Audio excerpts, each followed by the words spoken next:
icyo gihe umunsi imvura yaraguye nyinshi cyane. Directeur rero cyambwiye yuko yababaye, nagiye mu biro, urumva ntabwo kubera no gukina umupira cyane nari wimariyemo, nari umuswa pe mu ishuri, nari umuswa mbese nkoze ikizami cya leta, ubwo nabwo ko twari tugiye 6e kandi tugiye no gukora exit no aba bandatsinzwe musaba gusibira kugira ngo nzabashe kubona uko nsinda ndebe ko nazajya muri secondaire. Arambwira ati umva nkubwizo kure akababaro n'agahinda wanteye. Ati ubundi bigeze bakubwira igitego badutsinze uko cyari kimeze. Ati umupira waraje uhagarara inyuma y'umurongo, umugaridiye atawukuyemo, reba ishoti ryo mu mvura. Nta mbabazi naguha. Ubwo rero nibwo buzima bwanjye bwa cyana, niho nahise mpagarika umupira kuko nese mbona umupira kuko ndi kujyamo impano ndayifite nziza, ariko ntago nzayibangikanya. Naricaye ndanariza ndareba mbona imikino yose y'amakipe akomeye iba kwa gatandatu ku cyumweru, ariko ntabwo nimba numvaga nzakina muri kipe ya Rayon Sport, numvaga ariyo ntuze yanjye, target yanjye. Ikipe y'igihugu nari numvaga ari ubundi budasanzwe, kandi iryo ndumva zari zitaranaba gukina ikipe z'igihugu, ni urumve nibwo ibintu byari bikimara kujya mu murongo, buri bintu bari kubishyira ku murongo. Ariko numvaga Rayon Sport ko ari ikipe nakundaga kuva na kera, numvaga ari ikipe nyine nzakinira byanze bikunze. Ariko ndabireba iyo champion ukuntu iba, nsanga imyizerere yanjye ntizahura no kuba nakina mu mupira, mpindura rero umupira gutyo. Murakoze kutuganiriza kuri urwo rugendo rwo mu bwana rwo gukina umupira. Ubu yigira amahirwe, ubu ugeze mu makipe akomeye nkatwe tuzi, ariko ubwo ntibyashobotse. Ntabwo byashobotse, ariko hagati aho numvaga nyine ubu ngubu iyo mba ngikina, hari igihe njya ndeba Bakame ubwo amateka ye narayumvaga ko na kera yari umuntu nyine twari tuzi ko ari umugaridiye pe ushoboye. Hari igihe rero ubu mureba nkavuganisha uko biri kose Bakame naramurushaga, nubwo yari umuhanga tumutinya, ariko uko biri kose naramurushaga, sibyo? So nkareba Bakame nkabana ubu nge mba ndi nko mu Bwongereza kabisa.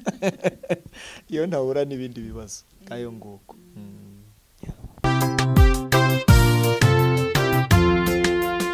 Torero ry'Imana muraho, bantu b'Imana muraho, amahoro y'umama bane namwe mugubwe neza, mwegere intebe y'imbabazi, mwinjire mu nzu y'umucunguzi, uhorana umwete wo guterana, muhuje imitima muri umuntu umwe, mwibuka inuma uko zabigenje mu itorero rya mbere. Urakoze Didier. None se ko tugira ngo noneho utubwire ubuzima bwawe nyuma yo kuba umukinnyi, yaho bidashobotse kukomeza gukina umupira. Ese impano yawe yo kuririmba yaje iti? Yaje ufite imyaka ingahe? Yaje ite? Wageze muri korali gute? Watangiye kuririmba? Duhe ukuntu impano yawe kuririmba yaje. Ubwo rero mu by'ukuri urugendo rwo kuririmba naje kumenya ko naririmba nyuma yuko kariyeri y'umupira ivuyemo, kuko ndibuka ko nubundi nakundaga kuririmba ndi umwana, nubwo nakundaga umupira cyane akaba ari byo mpa umwanya, ariko no kuririmba naririmbaga nkumva mfite ubwuzu, n'indirimbo ntazi nkumva muri jye hiyanditsemo indirimbo nkaririmba, ariko itagira igitero, itagira refre, nyine iri yashene y'umukenyero n'umwitero, ntavuga ngo mvuye mu gice ngo ngiye muri refre, ariko nkaririmba pe. So rero aho umupira wamaze kubona utagikunze, urumva nawukinaga nsenga, nakomeje rero kujya mu byitorero. Noneho ntangira rero gukunda, ubwo twari tuvuye mu bakusi, ubuzima bwa gikusi nanze kuvugaho, simbizi twari twagarutse rero mu badive. Noneho turi Kacyiru rero hakaba hari amakorari nakundaga, naraje mpasanga korari abakurikiye Yesu, mpasanga korari umucyo wa Kristo, mpasanga korari Tugisiyoni yari itaravuka, nkasanga korari abatwaramucyo, ngakunda abatwaramucyo, ariko byagera ku bakurikiye Yesu ngapfukama, mbese ngapfukama. Noneho umutima utangira kumbwira ngo waririmba mu yihe korari. Numva naririmba mu bakurikiye Yesu, ariko nabareba nkabona bose ni abantu bakuru barandota, ubwoba bukanyica. Ndangije nkajya njya aho barepetera, barepeteraga ahantu hepfo, uhavuye haruguru yaho hari ahantu hari umunyinya, nkagenda nkawicaramo nkumva indirimbo baririmba, we urumeza rukandenga. Noneho ariko nkaba nari umwana uzi yuko gusenga bitanga byose. Mbonye byarananiye neza maze kuza nk'inshuro 5 nihuse, mbona reka da, mbona nta numwe nzimo, ntaho nahera, mbona ari bakuru ngatitira. Bana barahita bavuga ngo uyu ni Kadogo, ni umwana. Ijambo Kadogo ryari rigezweho cyane muri icyo gihe. Nuko nkasubirayo, ngeze bambwira Imana mbere y'Imana, nzi neza yuko iyo tugusenze uratwumva kandi uraduha n'isezerano ryawe. Ndagusabye abakurikiye Yesu ndabakunda, ndifuza kuzabaririmba. Urumva nabisenze nk'umwana, ariko narapfukamye ndabyibuka ku buriri ndasenga, umva n'amarira yaraje. Buri gihe ndagenda Mana, nkumva mfite ubwoba, uzabinyuza mu zihe nzira nibone mu bakurikiye Yesu. Nkapfukamuka nkagenda, ariko wa munsi wageraho kurepeta baba bari buririmbe, nkicara imbere. Bagiraga indirimbo zitwa imibabaro y'ihene, bagiraga indirimbo nyinshi ziryoshye cyane. Hari n'indirimbo ngo uko ubona abantu batema abantu nk'abatema ibitoki. Izo ndirimbo zari zigezweho, baziririmba ukumva itorero ryose ryacecetse, bazwi pe.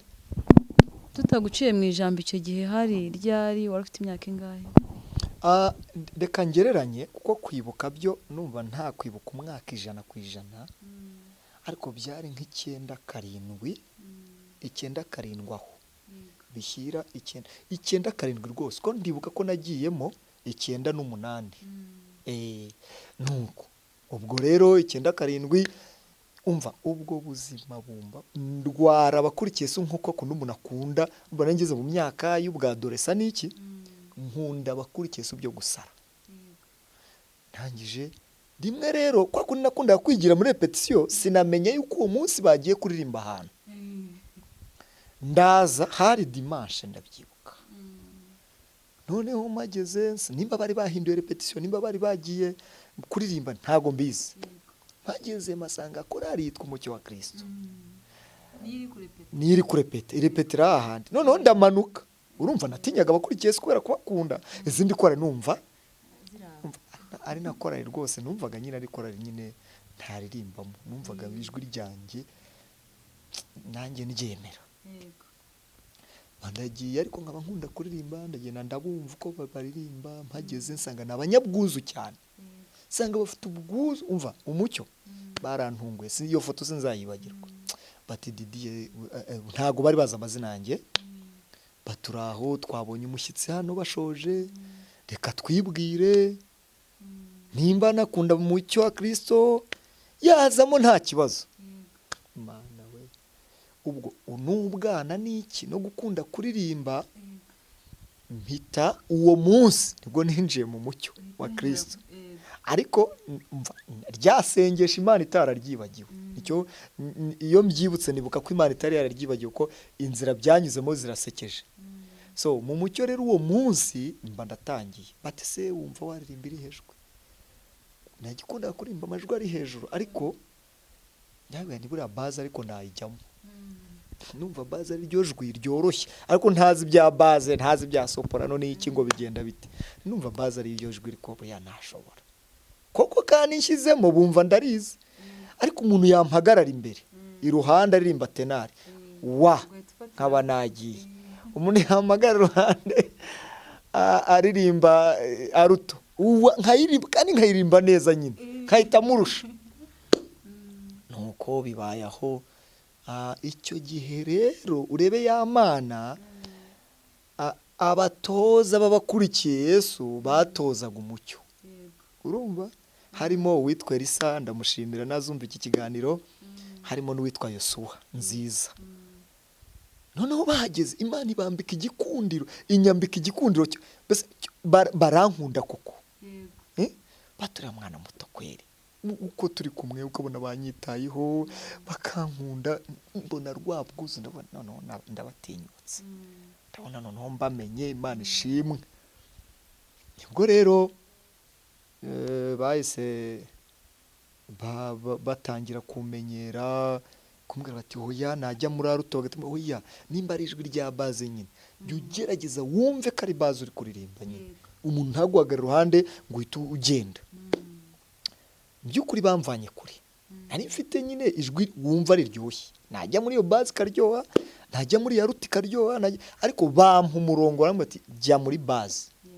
Ndibuka ko nagezemo nta n'amezi 3 bahise bakora igitaramo, ninjye wari uyoboye baze. Urumva ko nari ngiyemo mfite rwose amashagaga, muri make amashagaga nari mfite mu mupira, mu tuntu two gusesengura kugira ngo n'ubundi nahise njya mu kuririmba, numva mbigize nanone ibyanjye. So rero ntatinze ubwo dutangira kujya tugendana, bajya kuri mbanu nkababaza ese muzajya he, bati tuzatwajya, muzabonamo umwanya se nanjye nzazi. Nzamo batangira kunkunda, bitwa ba mama Karine, bati umwana wacu rwose yaje, mbese bangira umwana wabo cyane. So ya mana rero umucyo kugira ngo nkuvemo, ubwo niho ngeze. Umucyo rero kugira ngo nkuvemo njye mu bakurikiye Yesu, ntago byaturutse ku bakurikiye Yesu. Bumvaga ko ndi umwana wabo uririmba nyine muri korari ya bagenzi babo, ariko ari umwana bakunda nyine nkuko nanjye mbakunda. Noneho nza kurwara ibyumweru 2. Ndwaye ibyumweru 2, umucyo ntiwamenya ahantu undi, ariko waramaze kumenya amakuru ko njyana n'abakurikiye Yesu. Kandi nawe ari wowe ubonye umuntu wawe, icyo gihe byari byemewe mu badive ko umuntu yava muri korari akajya mu yindi nta kibazo. So rero bahita batangira kugira ikibazo. Maze ibyumweru 2 ngeze muri repetition, turarepeta, tumaze kurepeta baradusigaza muri komite, nari ndi kumwe n'abandi bantu. Barababaza nanjye bangezeho, barambaza bati Didier se tubwire, waratwanze wigiriye mu bakurikiye Yesu cyangwa? Ndaganiwe jewe ndi mu mucyo wa Kristo nta kibazo.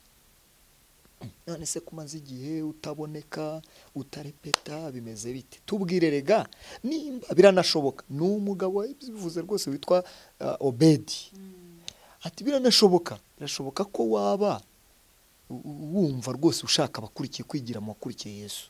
Urumva nta kibazo wajyamo, nta kibazo rwose. Abivuga atazi ko njyewe mfite ikimungu cyo gukunda abakurikiye Yesu cyane. Ahita ambwira ati wakwandika rwose ukajya mu bakurikiye Yesu. Akivuga gutyo ngo nakwandika nkajya mu bakurikiye Yesu, ndebye n'ukuntu amenyeranye nabo, ntashye ndababwira okay, njyewe njya kuza ntago nabandikiye, nta rupapuro nazanye. Ndumva njya no kugenda nta rupapuro numva nabandikira, ariko nge sinshaka kujyayo. Urumva kuko mwanyibeshyeho, ngiye maze ibyumweru 2 ndwaye. Nagize n'ikibazo cy'abantu tubana kuba mutaranamenye amakuru yanjye, ariko naketse ko ari ibindi, kumbe se byabateye ikibazo. Mumbabare nimba byarateye ikibazo, ariko ubwo muvuze gutyo ntacyo, mbabajije bakemera, bakanyemerera, nabibabwiriyeho kuko icyo gihe nifite ubwaka, mbese ukuri kuzuye. Mbibabajije bakemera, mumenye ko muzambohore. Bo babinyemerera bazi ko ari ugukina. Mba uryo joro sinaryamye, nahise njya kuwitwa Nziza, ariko ko nkunda abakurikiye Yesu ubundi kandi mu mucyo noneho bo ndababeshya, mu mucyo banyirukanye.